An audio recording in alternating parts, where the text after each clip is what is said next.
kita jelaskan adalah kaitannya memenuhi hak daripada sesama mukmin. Pertama mulai bab harta, kemudian kaitannya juga dengan kewajiban-kewajiban yang lain. Berbicara masalah harta, kemarin sudah saya jelaskan di antara perkara yang cukup panjang pertanyaannya adalah harta dan berdampak kepada seluruh amal soleh kita. Allah Subhanahu wa taala mengingatkan kepada para rasul, ya ayyuhar rusulu kulu minat thayyibati wa'malu sholihan. Jadi apa alasannya kenapa dalam Islam itu diatur detail tentang bab harta, mulai dari mencarinya, ada adab-adabnya, sampai membelanjakannya pun ada adab-adabnya. Dua-duanya diatur secara ketat di dalam Islam karena memang pendapatan kita atau apa yang kita peroleh itu halal ataupun haramnya sangat berpengaruh kepada berat ataupun ringannya amal soleh kita. Maka dalam ayat yang tadi saya bacakan, ya ayyuhan rusulu kulu minat thayyibati wa'malu sholihan, wahai para rasul, makanlah oleh kalian yang baik-baik dan beramal solehlah kalian. Artinya perintah amal soleh itu setelah perintah untuk mencari makanan yang baik, maka berarti punya korelasi yang sangat kuat. Apa alasan kenapa Allah memerintahkan pertama kali kepada para rasul itu bukan sholat ataupun syariat yang lain, tapi cuma makanan. Istilah para mufassir menjelaskan karena makanan yang halal, makanan yang baik sangat erat kaitannya dengan berat ataupun ringannya amal soleh seseorang. Ini berlaku untuk diri kita, berlaku pula untuk seluruh anak-anak kita, generasi kita. Hari ini ketika semua mengeluhkan tentang masalah generasi, karena memang semakin bermudah-mudahnya orang di dalam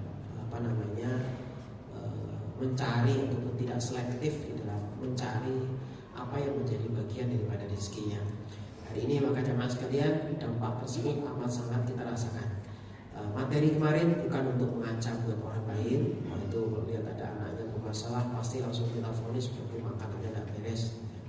Bukan, tapi itu untuk intervensi diri kita. Jadi setiap kita kajian atau bermajelis ilmu, itu salah satu faedah dan tujuannya adalah untuk introspeksi diri kita masing-masing. Bukan untuk buat atau cermin buat orang lain. Ini kayak kajian cocok untuk temanku ini ayat untuk cocok, bukan untuk kita semua, cocok untuk kita semua. Nasihat itu cocok untuk kita semua. Katanya orang lain mendapatkan manfaat dari apa yang kita fahami, ya itu nanti, bukan menjadi target atau fokus utama. Karena ada orang itu ikut kajian tujuannya untuk orang lain, ya untuk orang lain, untuk menasihati orang lain. Padahal dirinya juga perlu nasihat. Sehingga ya dirinya merasa tidak pernah salah, akhirnya yang salah adalah orang lain. Ya, dia mencari nasihat ya untuk orang lain, saya nggak perlu dinasihati, ini tidak muskil.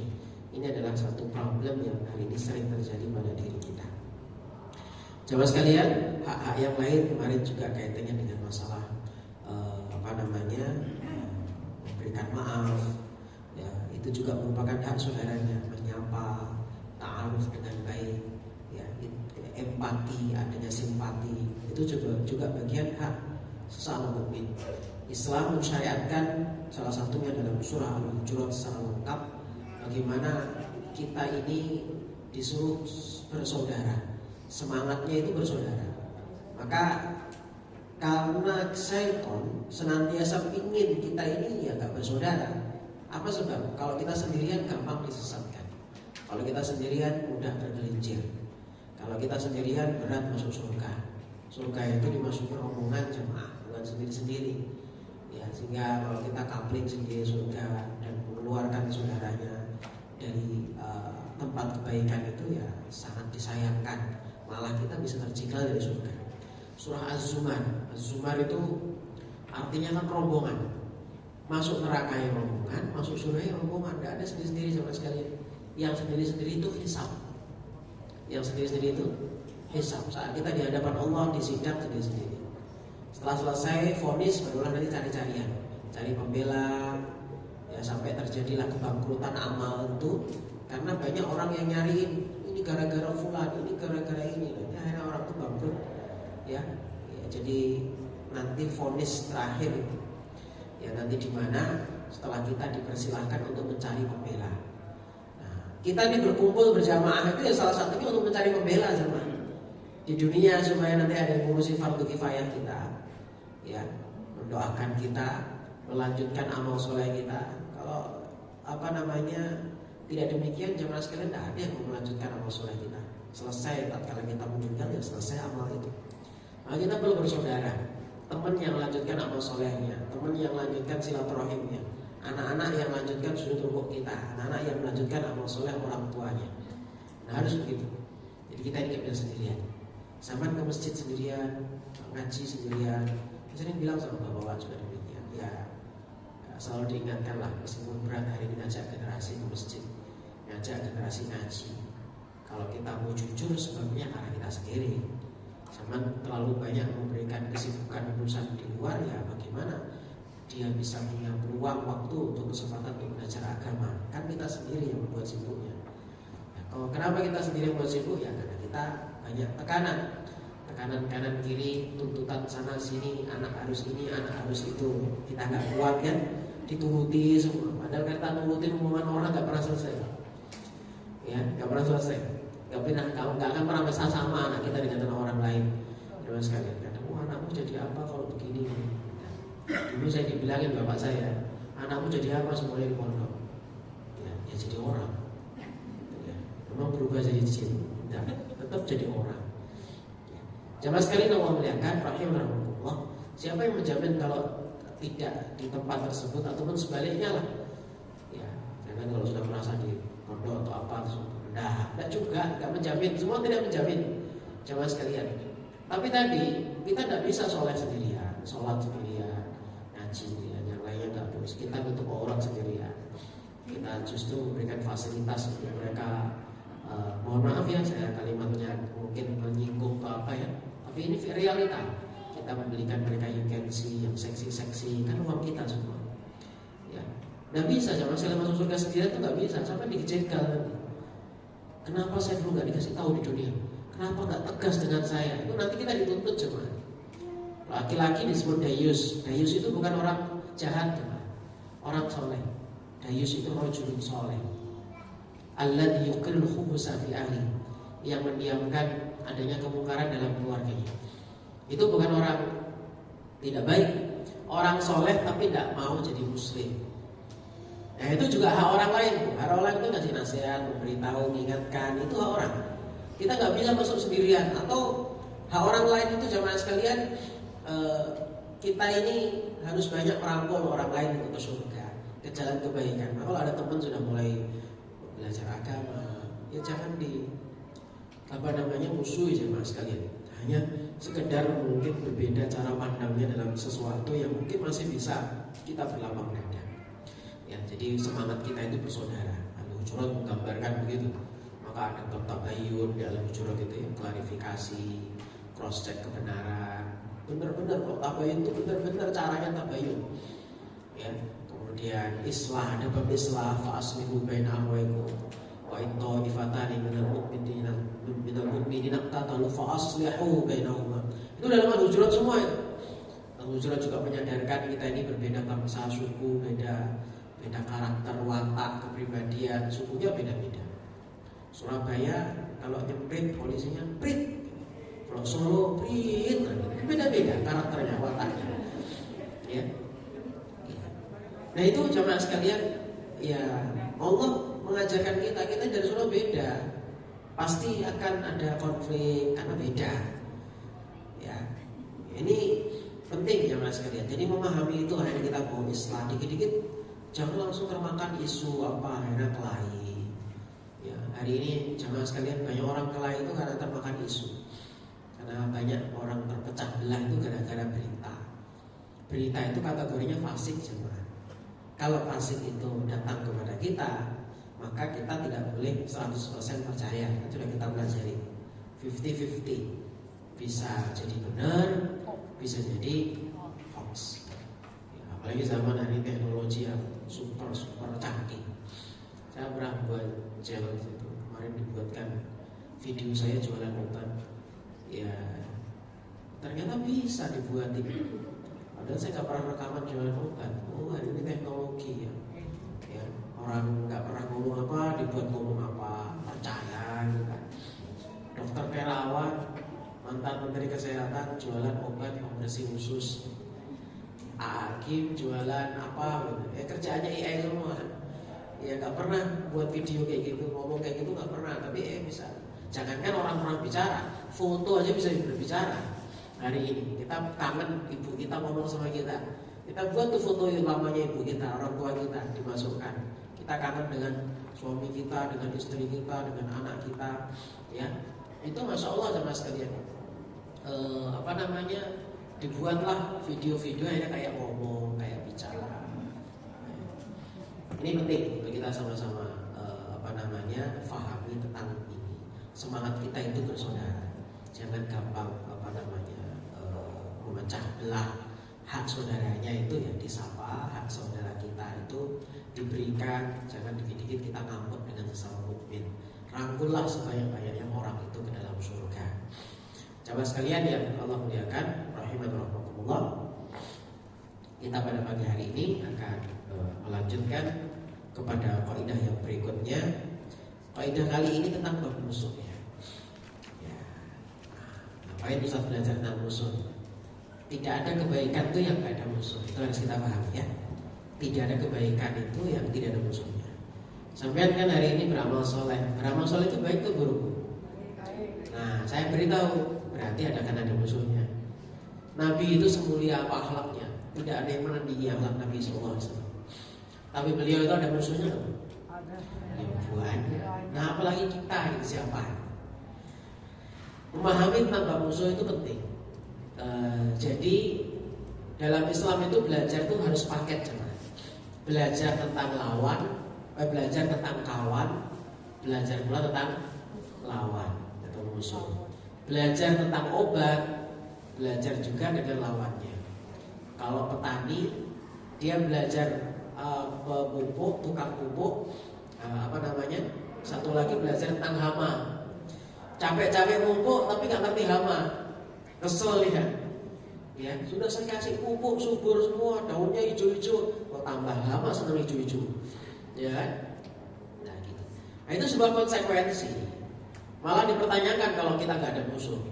Kayak bayam tuh kalau mulus malah dipertanyakan, ya kan? Ya ini baru disemprot ini kayaknya ini. Kenapa nggak menceloi apa itu?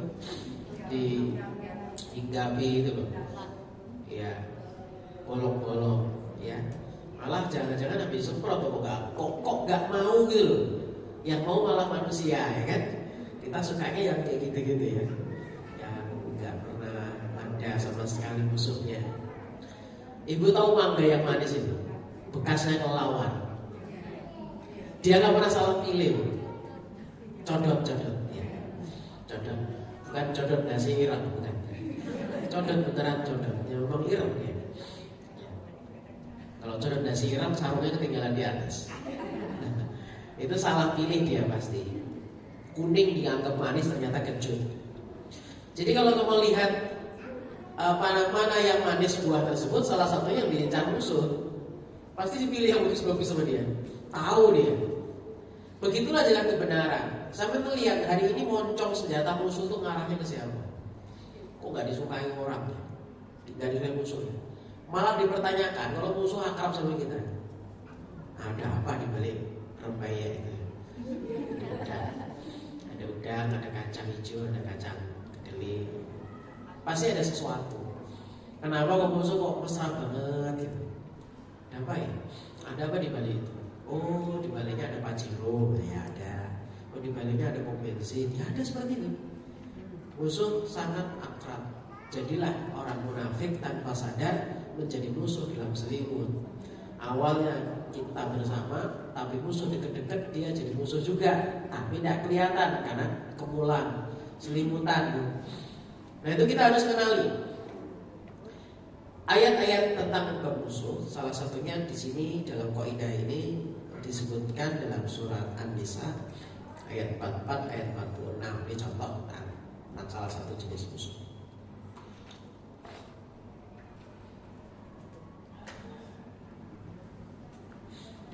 Ayat ini tentang orang-orang Yahudi ya, teman-teman sekalian. Ada An-Nisa surat 4 ayat 44 ayat 46. Alam tara ilal ladzina utu nasiban minal kitab yashtaruna ad-dhalalata wa yuriduna an tadillus sabil. Apakah kalian tidak memperhatikan orang-orang yang telah diberi bagian daripada kitab Taurat ini, utu nasiban minal kitab, yashtaruna ad-dhalalah wa yuriduna an tadillus sabil. Mereka itu membeli kesesatan. Ini menarik nih. Musuh itu juga pakai modal untuk menyesatkan orang, untuk membuat orang itu tergelincir, membuat kita itu hancur hidup kita dunia akhirat. Mereka juga bermodal. Ini penting, pemahaman harus kita tanamkan dulu. Karena banyak orang menganggap yang bermodal untuk mendapatkan kebaikan itu cuma kita doang. Suruh infak, suruh zakat, waktunya dipakai untuk ngaji, untuk sholat, untuk ibadah. Cuma kita aja yang capek, yang capek didik anak, capek ngurusin keluarga. Cuma kita doang. Quran beritahu musuhmu itu loh yang capek. Gitu. Mereka juga keluar duit. Maka bahasanya di sini pakai yashtaru nabdolalah. Yashtaru itu membeli. Beli itu pakai duit nggak bu? Oke. Kesesatan itu dibeli. Itu gambaran betapa mereka itu untuk membuat orang tersesat itu juga modalnya besar. Modalnya besar. Taruhannya juga bisa jadi nyawa, sama kayak kaum muslimin. Kalau untuk perjuangan membela kebenaran itu sampai taruhannya bisa nyawa. Iya ada seperti itu. Tapi bedanya mereka nggak dijanjikan syahid. Kalau kaum muslimin membela kebaikan dijanjikan syahid. Itu bedanya. Gini, dulu saat perang Uhud, jemaah sekalian, Allah memuji kaum muslimin. Beberapa saat mengalami luar biasa desakan daripada musuh. Akhirnya puncaknya banyak yang terluka. Dan Rasulullah SAW sampai disukan meninggal karena banyak yang luka Nabi SAW. Tapi itu gak lama. Setelah turun ayat itu, Allah berfirman di dalam surat An-Nisa juga, tapi ayatnya 104. Ya, kita loncat dulu, nanti kita kembali ke ayat 44. An-Nisa 104. Ini kesadaran supaya kita itu gak merasa kita saja yang capek gitu. Susahnya ya masuk surga. Loh, masuk neraka itu ya sulit. Enggak usah gampang, coba. Ada satu hamba Allah yang hari ini di jalur hijrahnya banyak memberikan informasi kepada saya tentang dunia gelap masa lalunya. Semua jenis kegelapan pernah dilalui. Seorang hamba Allah yang mungkin nggak tahu ada yang lain enggak, yang pernah ngisep narkoba di kantor BNN, ya, yang ketika jenguk napi pulang malah bawa oleh narkoba. Nanti kan di penjara ada narkoba banyak, macam-macam. Semua dunia gelap pernah dilewati. Menyebutkan harga pil, ada, jadi istilah mereka itu ada lauk, ada nasi itu sabu, lauknya apa, ikannya apa, itu istilah-istilahnya.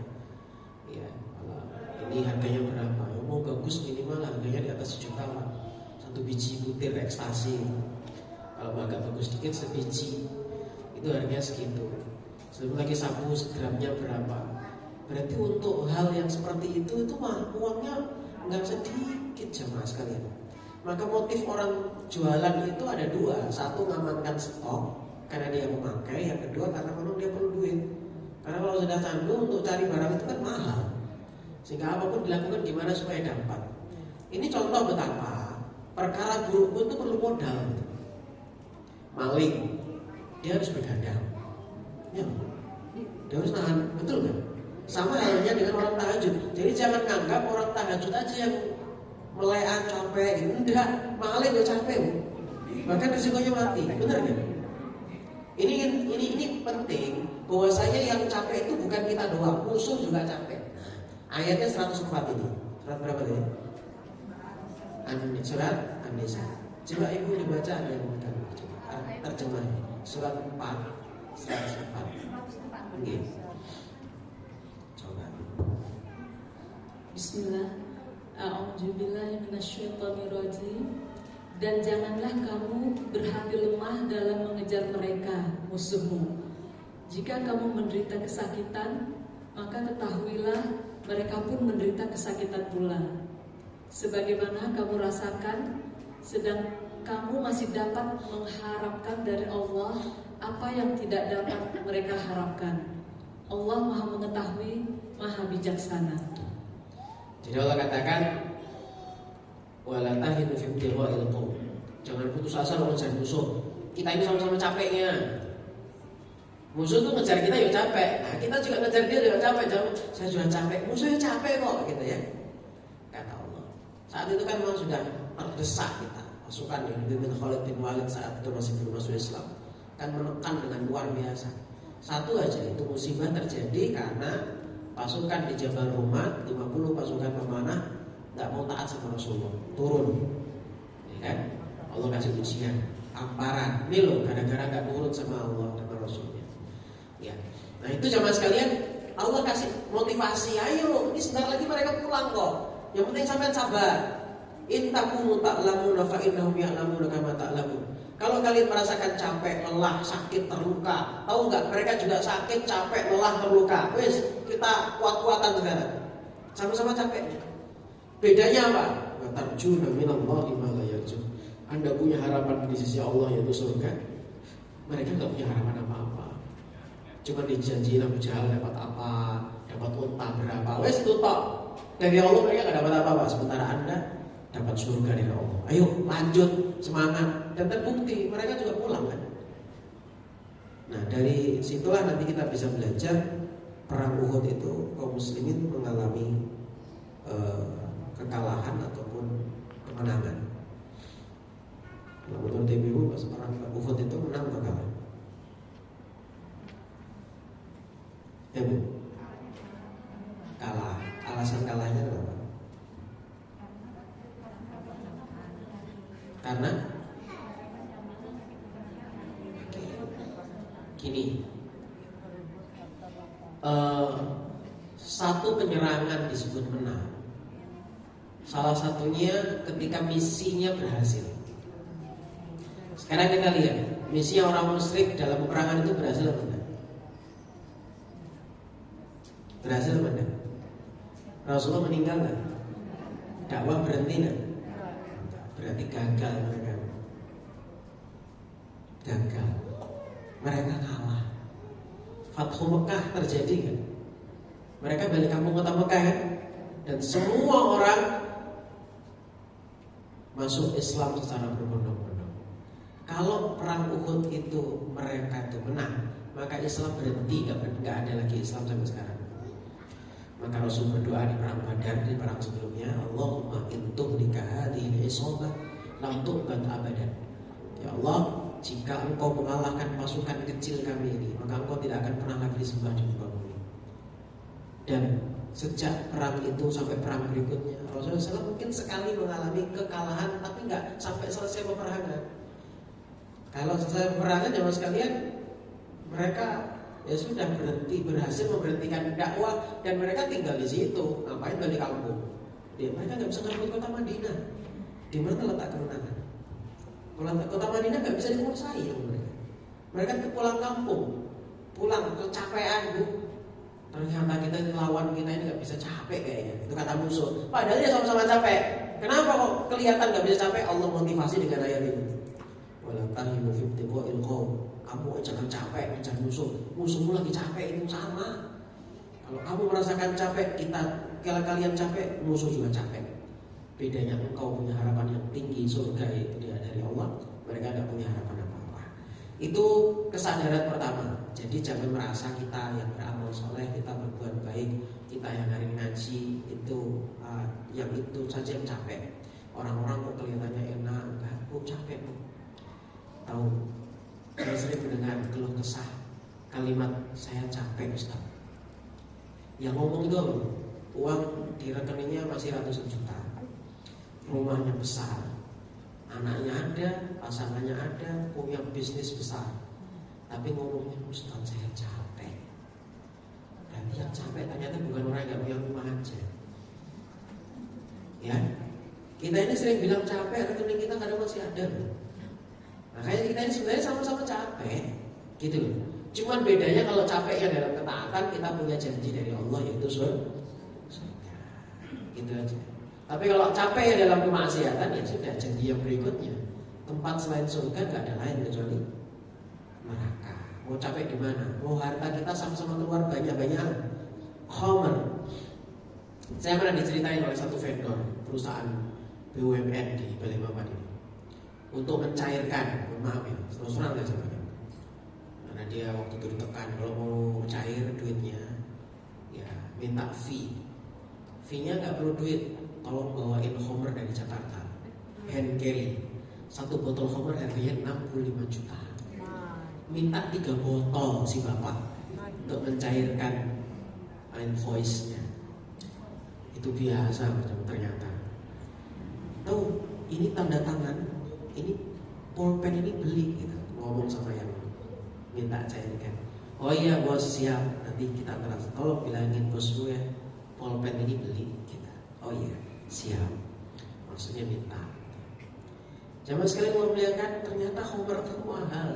Orang mau mabuk sebentar aja mahal deh. Serius. Ya serius. Ini kisah nyata yang saya ceritakan. Jadi jangan merasa bahwa orang infak segede itu ya Allah saya ini keluar segitu. Cuman kan ada balasannya, berlipat kebaikan, bisa memperberat timbangan, bisa menjadi amal yang tidak terputus. Apalagi kalau itu dipakai untuk kebaikan. Ya, apalagi dipakai untuk kebaikan.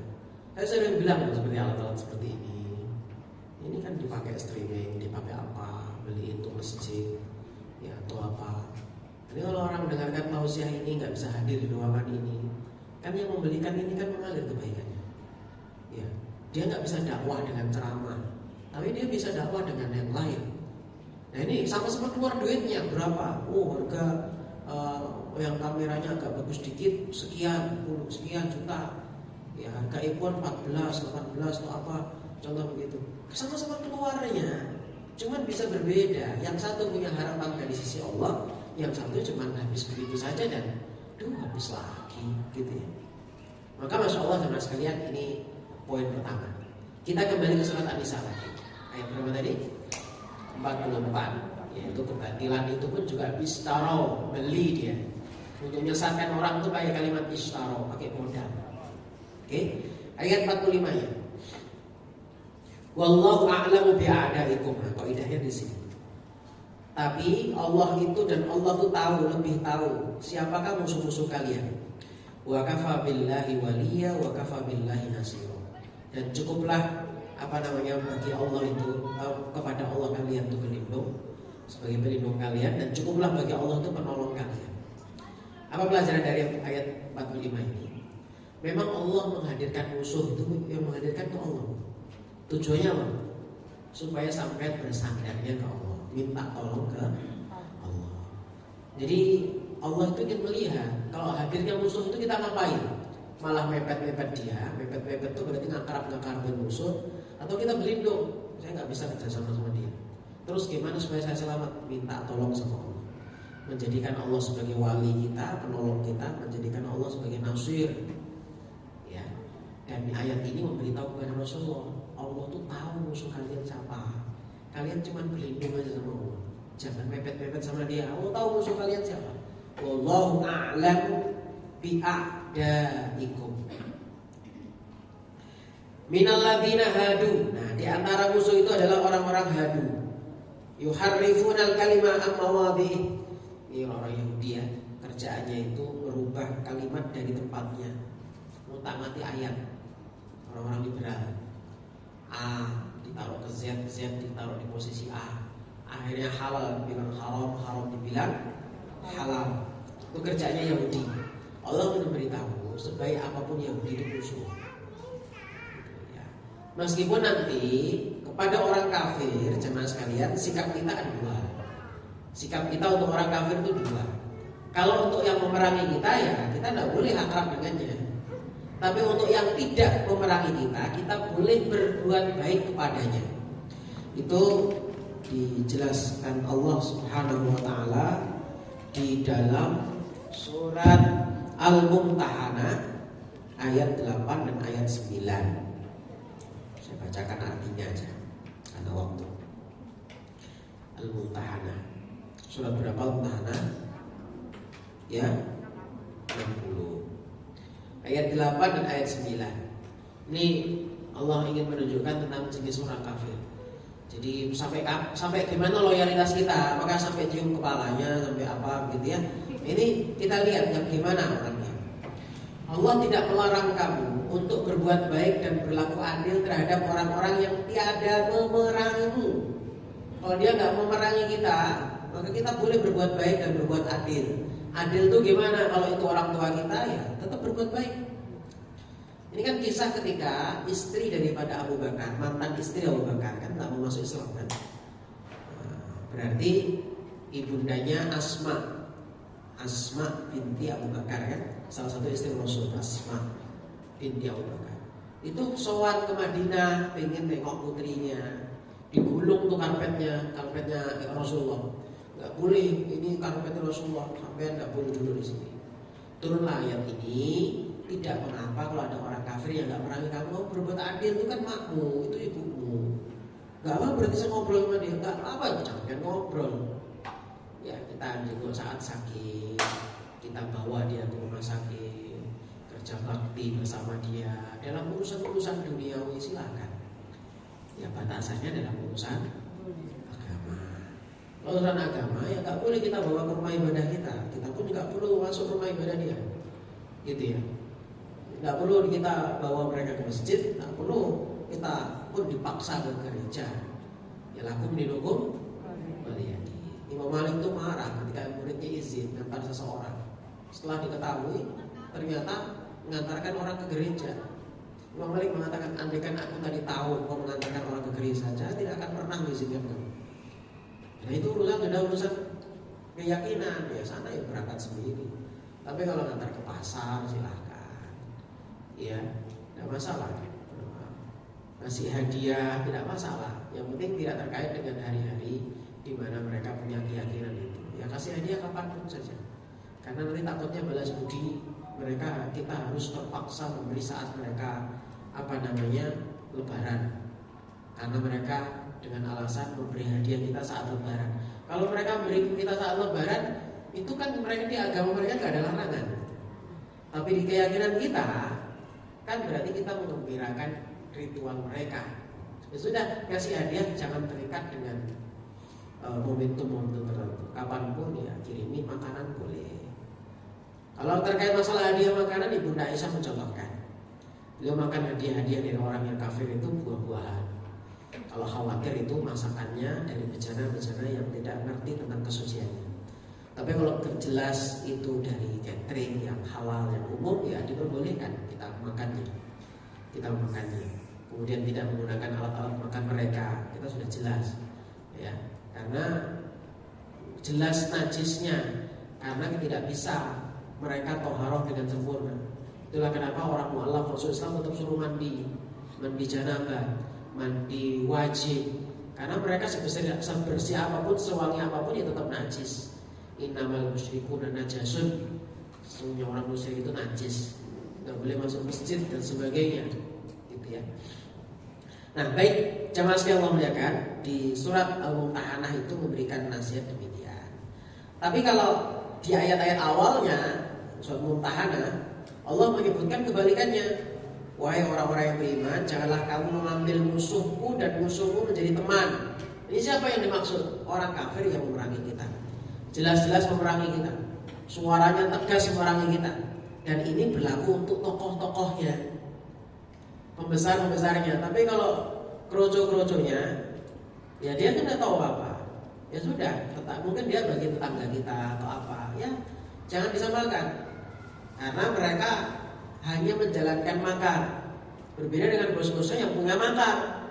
Ya Pak, pausnya dan sebagainya itu pasti punya makar. Karena Allah sendiri yang mengatakan, walang tardu ankal yahudu walan nasara hatta tattabi'a millatahum. Tidak akan pernah ridho. Yang mengatakan itu siapa? Allah. Bukankah tadi sudah kita belajar di surat An-Nisa ayat 45 tadi?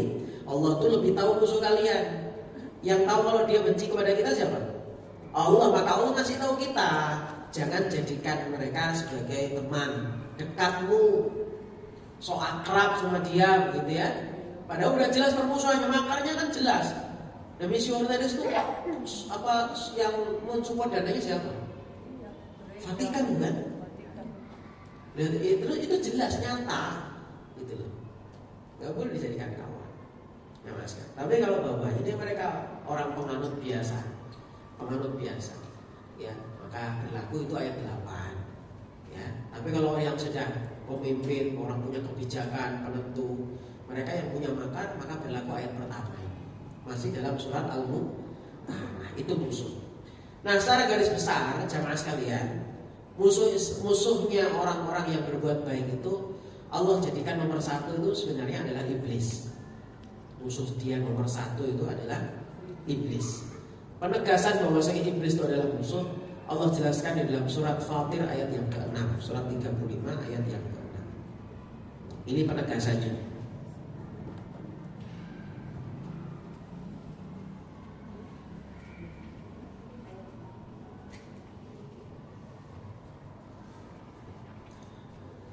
Ayat yang ke-6.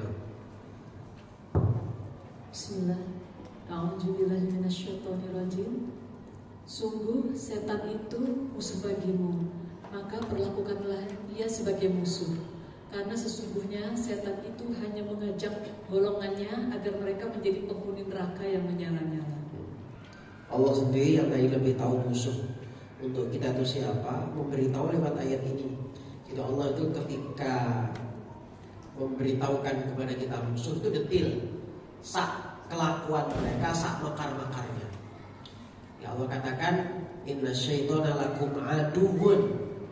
Nah, kalimat aduwwun dalam bahasa Al-Quran itu ada dua jenis jemaah.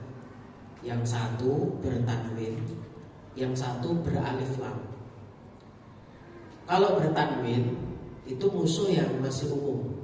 Tanwin itu kan nakirah.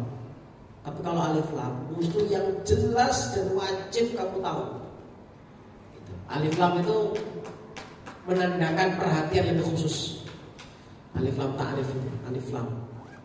Jadi kalau Allah menyebut aduun pakai alif lam, al-adu, maka Allah ingin menunjukkan itulah musuh yang paling berbahaya. Kalau iblis itu musuh kalimatnya pakai aduun tanwin, ya bahaya sih. Cuman ada yang pakai alif lam lebih khusus.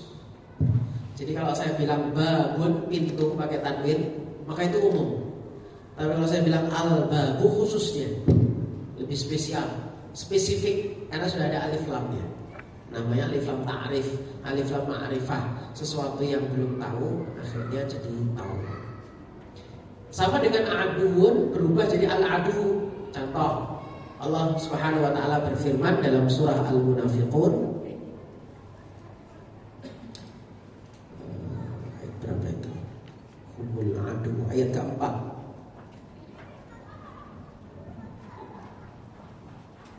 Surat Al-Munafiqun surat 60 berapa? 3. Bismillah. A'udzubillahi minasyaitonirrajim. Dan apabila engkau melihat mereka, tubuh mereka mengagumkanmu, dan jika mereka berkata, engkau mendengarkan tutur katanya. Mereka seakan-akan kayu yang tersandar. Mereka mengira bahwa setiap teriakan ditujukan kepada mereka. Mereka itulah musuh yang sebenarnya. Maka waspadalah terhadap mereka. Semoga Allah membinasakan mereka. Bagaimanakah mereka dapat dipalingkan dari kebenaran? Di situ ada kalimat merekalah musuh sesungguhnya. Bahasa Arabnya humul adu fahdharhum. Humul adu, musuhnya pakai alif lam. Allah ingin menunjukkan musuh paling berbahaya itu siapa berarti? Orang munafik. Karena nggak kelihatan, ya. Fisikanya itu selalu bagus, ya. Padahal itu penuh kedengkian. Mereka orang munafik.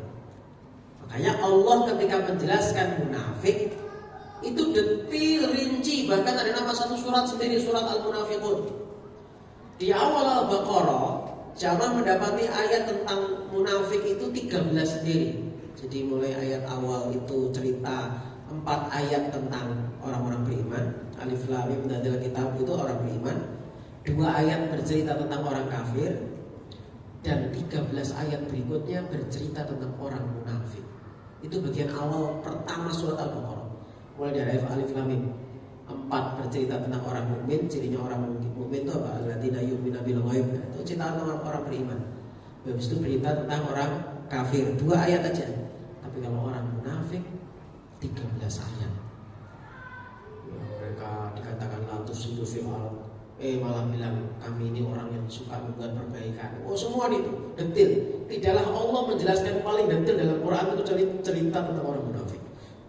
Menandakan kasih sayang Allah kepada kita supaya kita selamat dari sifat itu dan juga kita selamat dari orang-orang munafik, dari tipu daya mereka. Itu juga musuh besar orang-orang munafik. Mukanya 2, ke kanan beda, ke kiri beda. Di hadapan Rasul beda, di hadapan teman-temannya berbeda. Munafik, satrul kufri wa idharul iman. Orang yang bisa mensater kebaikan, keburukannya ditutup, tetapi yang ditampakkan adalah keimanannya. Wa idharul iman. Wa idharul iman. Kemudian jamaah sekalian, musuh daripada orang-orang yang beriman atau orang-orang yang baik, siapa yang kedua? Tadi sudah syaitan, orang kafir sudah dibahas. Kemudian yang ketiga orang-orang munafik. Kalau dalam sebuah hadis ada tambahan selain 3 itu. Kalau tadi itu kan ayat semua, orang kafir, iblis, kemudian orang munafik. Kalau dalam hadis ada tambahan sendiri. Meskipun derajat hadis ini diikhtilafkan para ulama tentang derajat atau statusnya. Ada yang menyebutkan hadisnya itu dhaif. Tapi semua sepakat isi yang disampaikan dalam riwayat tersebut tidak bertentangan dengan hadis-hadis sahih. Ya. Dalam hadis itu disebutkan al-mu'minu baina khamsu syada'id.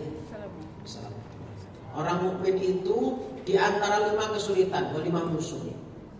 Ya. Orang mukmin itu kata Rasul baina khamsu syada'id. Ada 5 musuh yang mengelilinginya. Yang pertama al-mu'minu yahsudu, orang beriman yang hasad. Ini juga musuh. Banyak orang gak jadi beramal soleh karena perilaku orang pertama. Dia orang mukmin tapi hasad. Tidak suka melihat orang lain lebih baik daripada dia. Tidak bisa melihat orang lain itu bersih dari kesalahan. Kalau bisa ngajak berbuat dosa. Orang-orang tersebut ada di barisan orang mukmin, tapi dia hasad. Udah semuanya bisa dibakar tuh. Kalau hasad itu semua bisa dibakar. Karena memang hasad itu adalah seperti membakar kayu bakar. Iyyakum wal hasad fa innal hasada ta'kul hasanat kama ta'kulun nar al-hataban. Hendaklah kalian menjauhi itu namanya hasad, karena hasad itu bisa melahap kebaikan kita seperti api yang melahap kayu bakar, tentu habis. Ya, hasad. Akan banyak orang-orang yang hasad. Jangan dianggap ibu-ibu tidak ada yang hasad sama sampean. Saya kan tidak pernah ngapa-ngapain, saya nggak neko-neko pak. Saya itu orang ini dan itu. Bu, sebaik apapun orang, insya Allah akan ada orang yang hasad sama dia. Sebaik apapun orang. Kenapa? Sebabnya ada 2. 1, karena ada orang yang kenal sama kita. Yang kedua, ada orang yang seprofesi sama kita. Selagi sampai itu ada yang kenal, berarti ada potensi hasad. Apalagi kalau sering story, apapun aktivitas kita ada di story kita, di status kita, tiap hari ngapain ada. Itu semakin peluang orang hasad ada. Serius, beneran saya, nggak nakut-nakuti. Semakin orang, kenapa? Karena ada tipikal orang yang susah melihat orang senangnya orang lain dan sangat senang melihat susahnya orang lain. Jadi kalau lihat sampai postingnya yang enak-enak, sebenarnya niatnya orang itu hanya tahadus bil nikmat, menceritakan nikmat. Kalau memang tujuannya benar, tetap ada remnya. Contoh, sampai tiap hari makan enak terus. Kan tidak semuanya orang seperti itu. Itu soal sendiri otaknya, ya diselain otaknya orang. Ya, tapi kita peluang untuk orang berkomentar kita tidak menutupnya. Tidak bisa sama sekalian. Akan selalu akan ada. Makanya ketika posting kita timbang. Kebermanfaatannya apa? Ada motivasi di dalamnya atau ada inspirasi apa sehingga orang ketika membacanya dapat kebaikan. Ya, bukan berarti nggak boleh upload makanan. Kalau ibu rekomendasi makanan yang enak ya boleh. Ini saya akui ini pecel paling top. Nah, diupload lah. Masa diupload gambarnya singkong, kan pecel ya supaya orang tertarik. Atau share lokasi warung yang rekomendasi di Surabaya, sampai ampiri murah meriah. Ya di sini tempatnya boleh di share. Ya, apalagi mungkin sampai jualan jadi share nggak apa-apa loh, fotonya. Ya. Yang nggak boleh itu cuma ngiming-ngimingin toh. Atau kita ingin menyampaikan aku loh makanya enak-enak gitu. Nah ini yang perlu dipertimbangkan. Atau mungkin menginspirasi orang dengan tips-tips yang ibu punya. Tips masak buras kurang dari 6 jam. Gambar buras lah, jangan gambar lepet. Salah, gambar buras.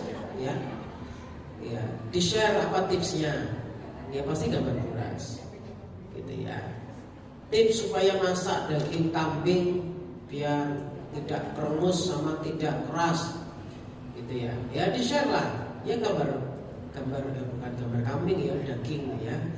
Kambingnya mungkin masih belum disembelih ya, nggak cocok lah.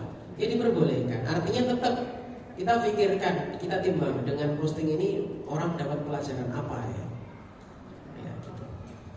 Coba sekalian syarat dua tadi. Selagi sampai ada yang kenal, berarti masih ada potensi hasad. Selagi sampai ada yang profesi sama, sampai profesinya ada yang sama tuh. Ada yang nyamai sampai nggak profesinya? Ibu profesinya apa? Ibu? Saya beritahu kepada sampean, profesi yang paling banyak sama itu ibu rumah tangga.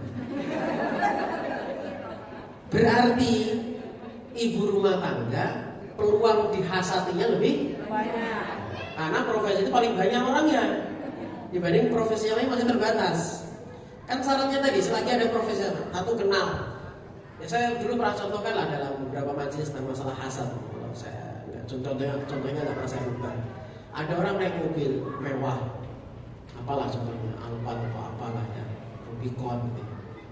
Ya dibukalah kacanya dengan gelang emas dari sini sampai siku gitu ya, colong gitu ya. Kalau itu orang nggak sampai kenal, dah urus. Oh siapa sih itu paling kipu gitu ya sih. Oh dia pengusaha batu bara, oh, sudah selesai.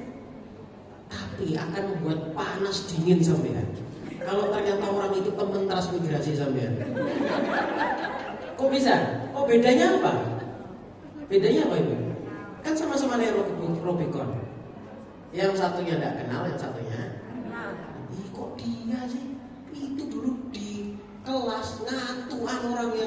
Dia nggak terima bahwa ada temennya itu sukses itu. Kok bisa gitu? Nah itu ada yang kenal. Saya yakin ibu-ibu nggak ada yang nggak kenal semua kalau kanan kiri. Berarti yang potensi hasad adalah kanan kiri. Kemudian seprofesi. Ya beneran kan yang paling kenal kan kanan kiri nggak jauh-jauh. Atau teman yang di list daftar WA sampean, yang kenal sampean, yang bisa lihat stories atau sampean. Atau saya seprofesi. Dulu saya masih ingat ada penjual bakso, rajin ngaji dulu. Saya kajian subuh di Istiqomah. Beliau sering jualan di beberapa komplek ya, enak memang baksonya. Jamaah sekalian. Itu bilang kepada saya, beberapa waktu terakhir ini Ustaz, saya mengalami kendala Pak. Jadi saya buat sambal, tahu-tahu di wajan itu keluar belatung katanya. Ya begitu. Masak kuah apa cepat basi. Dan jinnya di situ. Kenapa gitu? Ya mau alami soal. Saya ajari amalan 3 pagi, proteksi dari orang hasad ya. Amalin, alhamdulillah. Setelah berapa tahun itu dulu masih saya pernah mengisi kajian subuh di Istiqomah hari Sabtu subuh. Ya, itu datang lagi, alhamdulillah Ustaz sudah agak tenang dan nggak sebagaimana kemarin. Ya, sudah agak cepat basi lagi, alhamdulillah Ustaz. Jadi yakin, iya yakin. Kemudian beliau tanya, kalau memang itu demikian dari jin itu gimana? Jin itu nggak bisa ngerjain sendiri. Jin itu membesar karena ditolong manusia. Berarti ada bosnya. Ya, jin itu nggak bisa harus sendiri, kecuali yang jatuh cinta. Jin jatuh cinta bisa sendiri dia. Nggak perlu karena disuruh kamu cintai orang itu. Nah, tapi kalau masalah menyelakakan orang dan sebagainya, itu ada tuannya. Ada tuannya. Nah, terus tuannya siapa? Min syarri hasidin idza hasad. Ya orang yang hasad pasti. Nah kalau mau ditanya lagi terus kira-kira yang sama saya itu siapa Ustaz? Ya jawabannya dua tadi. Satu, ya orang sama kenal, yang sama kenal dan kenal sampean. Jangan nuduh-nuduh tapi ya. Pokoknya orang itu kenal sampean. Kalau nggak kenal sampean, nggak urus sampean mau jual bakso, mau apa, nggak urus dia. Yang kedua, sangat berpotensi teman seprofesi. Berarti sama sesama menjual potensi lebih kuat ya. Tapi juga jangan nuduh-nuduh sampean. Cuman kalau mau introspeksi, ya itu. Muadzin ada dua. Potensi yang hasad mana? Bukan jamaah muadzin sebelahnya. Imam ada dua. Ustadz ada 5. Maka yang berpotensi hasad Ustadz sama Ustadz yang satunya. Kalau pasangan datangnya banyak ya. Kalau saya ngajar kok sedikit, itu bisa hasad ya. Setan itu gampang sampai level paling tinggi. Mobil habil itu ya hasad. Hasad itu meri, menjangkiti semua sampai kalangan orang berilmu. Hari ini banyak guru-guru tidak mengajarkan kita karena kemakan hasad. Menjelekkan ustadz lain di majelisnya, menjelekkan itu ini padahal hasad. Kalau ditelusuri hasad. Gak suka lihat orang lain itu senang. Gak suka padahal ya memang beliau punya kapasitas. Beliau tahu apa, tapi ya namanya hasad ya. Gimana lagi sama sekalian? Sudah tutup matanya. Jadi sekali lagi ini bukan untuk tuduh orang ya, saya ulangi ya. Jadi rumus dari Ustaz Subah, satu, orang yang hasad sama saya kenal sama saya. Siapa kira-kira yang kenal sama saya? Ya. Itu namanya tajasus jadinya ya, kita cari-cari. Oh yang seprofesi sama saya siapa ya? Ya gitu ya. Ibu rumah tangga sama-sama keluar kepala sayur. Sama-sama. Ya. Setiap hari sama-sama. Tapi ada orang yang hasad berbahasa orang. Ya Allah, ibu ini loh, cuma ibu rumah tangga, tapi tiap hari dasternya baru terus kalau ketemu lele sayur ya kan. Cuma dasternya jadi gak bagian hak banggaan mana hasad. Gara-gara daster. Ya Allah. Profesi. Kenapa? Karena seprofesi. Coba andaikan yang dasternya baru itu mungkin pekerja atau bos apa, ya biasa dia tiap hari beli aku. Nah ini kan profesi sama-sama saya, gitu ya. Atau mungkin kerjaan suaminya sama dengan saya. Kerjaan suami saya sama kok dia beli dasar tiap hari ya saya.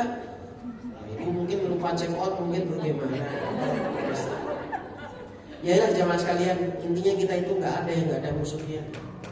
Oke? Sebaik apapun orang itu akan ada, baik itu dari kalangan iblis ataupun orang-orang munafik ataupun orang-orang kafir. Nah inilah satu teori agar kita itu tidak kaget kalau sampai itu dakwahkan sesuatu, nyampaikan sesuatu, ngamalkan sesuatu, terus ada yang nggak suka, itu biasa. Malah kalau ada yang kita ini nggak pernah hidupnya lempeng, nggak pernah ada yang nggak suka, itu dipertanyakan. Jangan sebagus-bagus kita itu akan ada orang nggak suka. Seperti yang nama mulianya Rasulullah SAW akan ada orang-orang yang nggak suka. Maka Allah memberitahu tadi dalam surat An-Nisa, cukuplah aku menolong kalian dan aku yang mengurusi musuh kalian. Musuh kalian itu akan ketemu dengan saya. Biarkan saja saya yang mengurusi. Dzarni wal mukadzibun. Biarkan saja saya yang mengurusi orang-orang berdusta itu. Ya.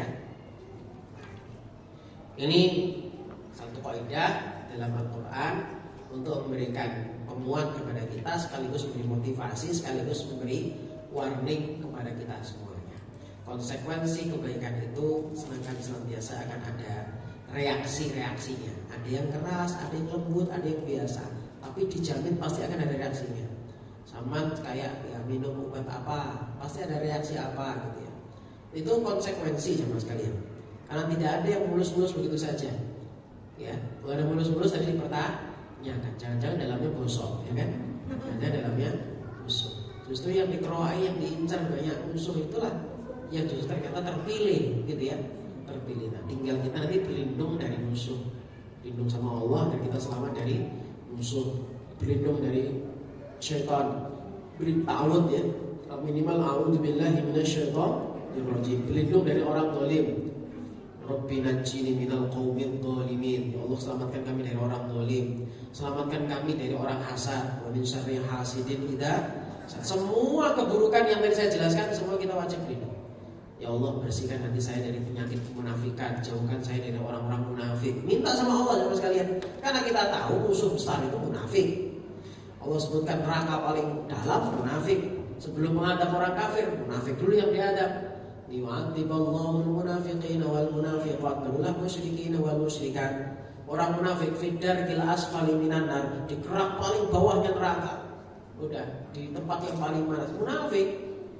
Nah, kita berlindung kalau ngerti ini musuhnya Allah, musuhnya orang-orang beriman. Jangan jadikan kawan, kita malah berlindung. Kalau bisa menyampaikan dakwah, iya, tapi jangan sampai kemudian berakar-akar malah kita kena terkontaminasi, tercampur ke pengaruh. Sesekali datangi dikasih tahu, habis itu sudah kita takut kena macam-macamnya pengaruhnya, ya menghindar dulu. Jadi ya, jangan merasa kuat hari ini jamaah sekalian dari perkara musuh. Kita ini lemah kalau tak Allah melindungi.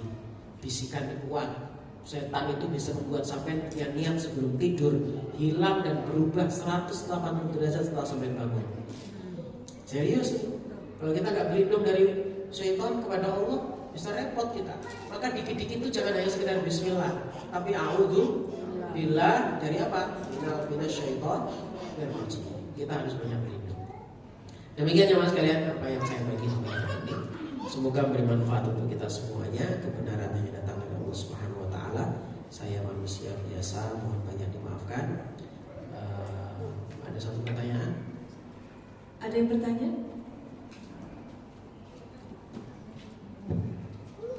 Tila, dipersilahkan. Ya, tidak, nggak usah pakai itu. Dengeran, silakan.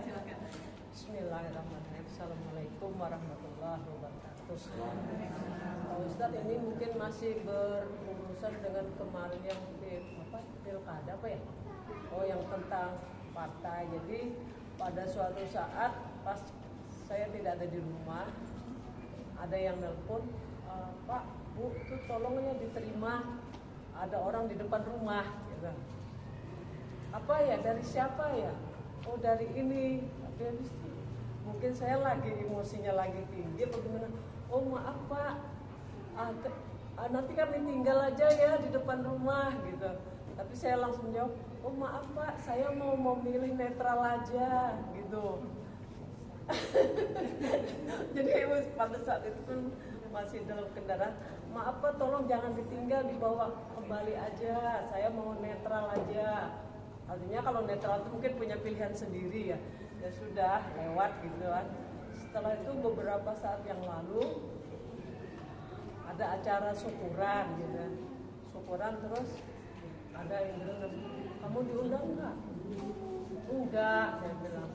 Terus saya bilang, kamu sih kemarin nggak mau. Saya bilang, saya sih dua, alhamdulillah tidak diundang, juga alhamdulillah kalau diundang. Karena kalau 5 tahun yang lalu saya sempat diundang. Pulangnya setelah makan, saya kan nggak tahu ada undangan orang syukuran, ayolah datang, namanya diundang kan. Begitu pulang dibilangin, terima kasih ya atas dukungannya. Saya mau jodoh juga, saya nggak dukung kok. Jadi akhirnya yang kemarin berkeras hati ngomong seperti itu, maaf, jangan ditinggal, saya mau netral aja. Terima kasih Pak Ustadz, apa ya hukumnya? Ya, hari ini kalau tidak ada hadiah, tidak ada makan siang yang gratis katanya begitu ya. Saya,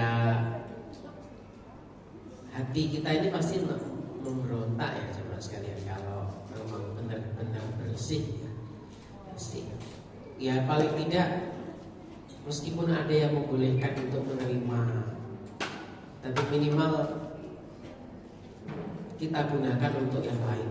Yang lain itu yang maslahatnya untuk banyak orang, mungkin masih lah sama kayak harta riba atau yang lain. Banyak lembaga yang mengelola harta riba ya, yang dipakai untuk fasilitas umum gitu ya, atau sesuatu yang mungkin belum jelas ya. Semoga kita semua dilindungi Allah dari ujian godaan-godaan ini.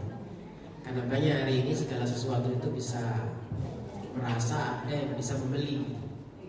Ya, jangan sampai kemudian segalanya itu bisa dihargai dengan uang. Tidak semuanya bisa dihargai dengan uang. Ada yang lebih tinggi nilainya daripada uang. Ya, makanya saya memberikan apresiasi juga kepada teman-teman dan sahabat-sahabat yang punya kegelisahan ini. Nah, di Jumat kemarin saya ngisi kajian di daerah Kalimantan Barat. Beberapa karyawan di perusahaan itu bilang sama saya resign. Ini hari terakhir saya, Ustaz. Kenapa? Disampaikan, ya karena kami dipaksa lagi. Kalau kemarin itu karena mendadak, jadi besoknya pemilihan, malamnya dipaksa. Saya itu keliling bawa 20 juta, Ustaz. Keliling bagi ke beberapa orang. Nah, tahun ini saya dapat tugas 600 orang. Setiap orang, uang itu berbal-bal di rumah kita. Insya Allah, ya tahu sendirilah ya. Tapi saya nggak bisa gitu. Gimana tuh? Tapi kalau nggak mau melakukan saya dipecat begitu. Ya sudah, daripada dipecat saya mengundurkan diri lebih awal. Ya saya bilang semoga Allah mengganti yang lebih baik. Ya, jadi pasti akan ada ya Mas hari ini. Ya, di masa-masa seperti ini. Ya. Mudah-mudahan Allah Subhanahu Wa Taala berikan rahmat untuk semuanya. Ya, agar kita ini bisa terhindar dari perkara-perkara yang dalam tanda kutip tidak jelas statusnya, mau diterima ini katanya hadiah, mau tidak bayarlah, racun dan masalah itu. Wallahu a'lam bishawab. Semoga Allah merahmati kita semua. Sudah cukup ya Mas kalian. Alhamdulillahirabbil alamin. Wassallallahu Nabi Muhammad wa ala ali Muhammad. Saya mulai tidak membiasakan untuk doa bareng. Saya mendoakan secara umum saja jemaah sekalian. Semoga yang hadir pada hari ini semua urusannya selalu dimudahkan Allah Subhanahu wa taala. Yang mungkin sakit diberi sehat, yang sedang sedih diberikan bahagia, yang mungkin buntu permasalahannya diberikan jalan keluar, yang berlilit hutang piutang semoga Allah memberikan lunas dengan mudah, dan semoga kita semua dikumpulkan tali ukhuwah Islamiyah, bersaudara di dunia dan kelak saling membela di hadapan Allah Subhanahu wa taala. Alhamdulillahirabbil alamin. Wassallallahu Muhammad wa ala ali Muhammad. Mohon maaf lahir batin. Assalamualaikum warahmatullahi wabarakatuh. Waalaikumsalam. Alhamdulillahirrahmanirrahim. Untuk tanya jawab dan kajian kami pagi ini sudah selesai. Syukur Ustaz tausiahnya, pencerahannya. Semoga bermanfaat untuk kita semua di dunia dan akhirat. Jazakallahu khairan, barakallahu fiik. Amin ya rabbal alamin. Assalamualaikum warahmatullahi wabarakatuh.